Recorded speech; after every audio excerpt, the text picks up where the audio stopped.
Welcome to this exclusive Polish Your English Explainer, where we're going to elevate your professional communication by mastering the absolute foundation of the English language. We are talking about numbers.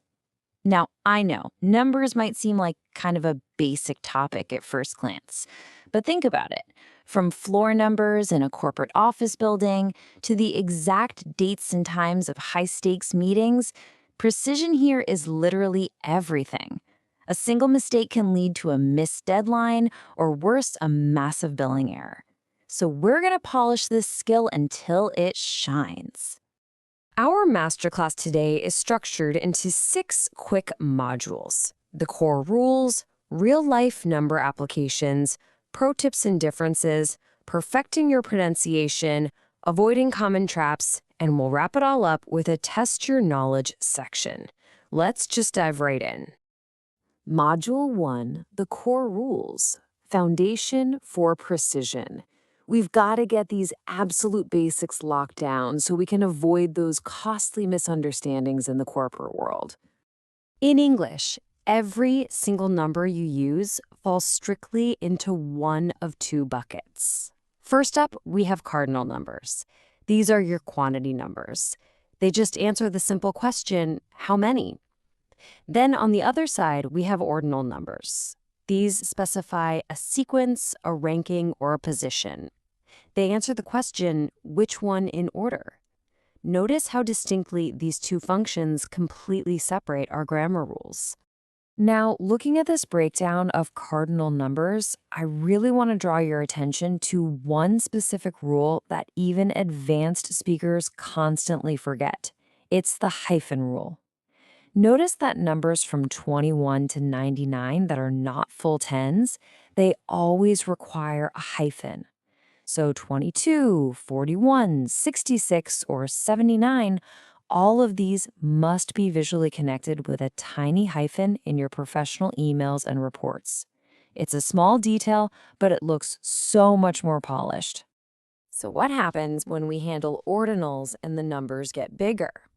Well, when creating multi-digit ordinal numbers from 21 upwards, you just need to remember 3 super simple steps. First, the beginning of the number stays exactly the same. It remains cardinal. Second, you absolutely must keep that hyphen we just talked about. And third, only the very last digit changes its form into an ordinal. So the number 43 as an ordinal becomes 43rd. See? Only the 3 transforms into a third. Moving on to Module 2, real-life number applications. Numbers in context. It's one thing to look at a grammar table, but let's see how these rules actually play out in everyday business scenarios. Check out this massive multi-digit ordinal on the screen, the 1032nd. Imagine you're reviewing the 1032nd application for an exclusive job opening. You apply the exact rule we just learned. The word 1000 stays cardinal. 30 stays cardinal. We keep our trusty hyphen, and only the 2 become second. It's like a formula. And this really illustrates just how important context is. Think about it. Whether you're estimating 45 minutes for a financial report, celebrating 1 million views on a campaign, or ordering 22 pizzas for the office party, you're using cardinal numbers.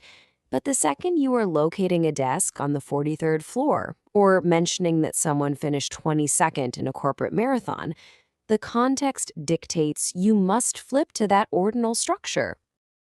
All right, Module 3, Pro Tips and Differences, sounding like a native. To truly polish your English to an executive level, you've got to understand the subtle nuances. These are the regional variations that separate an intermediate learner from a pro. First up, when you're typing fast and abbreviating ordinals in an email, always use the last 2 letters of the word. So first, second, third, and then just TH for the rest of them. But more importantly, let's talk about the word and. In British English, seamlessly inserting the word and between hundreds or thousands and your tens, like saying 126 or 101st, it just ensures your speech sounds incredibly fluent and professional. This elegant breakdown here highlights 3 crucial differences between British and American English that you are definitely going to encounter in international business. We just mentioned the British reliance on the word and, which Americans actually often omit in casual speech. Also, look at how 0 is treated as a standalone decimal. The British will often say not 0.5, while Americans firmly stick to 0.5. And my absolute favorite, reading repeated digits in a phone or room number. In the UK, 007 is 007, whereas in the US, you'd read them individually as 007. Okay, Module 4, perfecting your pronunciation. The details matter. Because let's be real, perfect grammar means absolutely nothing if your pronunciation completely confuses a client on a discovery call. Let's clear up some roadblocks. The sound is notoriously tricky for non-native speakers because it requires sliding the tip of the tongue gently between the teeth. Polish natives especially often struggle with these heavy consonant clusters. For a tricky word like 12th, here's a massive pro tip for you. Try saying 12 very clearly, and then just attach a quiet, soft th at the very end. 12th, th. So much easier, right? Also notice the word eighth. Even though it's spelled with 2 T's, you only pronounce one. Now, if there is literally one single thing you take away from today, let it be this fantastic trick for word stress. Misplacing stress can literally turn a $15 invoice into a $50 misunderstanding. That's a huge deal. So think of teen endings like loud teenagers. They drag out their vowels and the stress falls heavily on the last syllable. 13. In contrast, T sounds are like busy adult tens.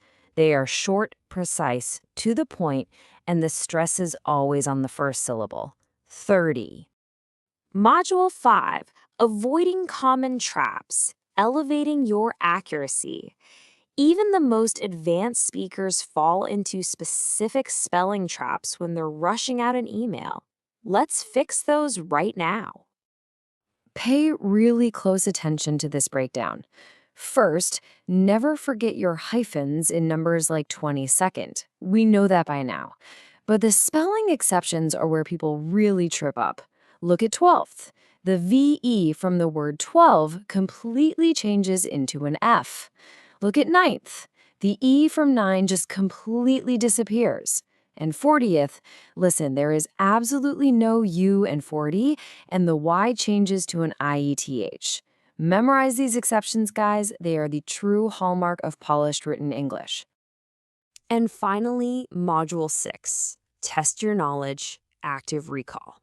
We've covered the rules, the nuances, the spelling traps, which means it's time to put all this theory to the test. I'm going to show you a few sentences.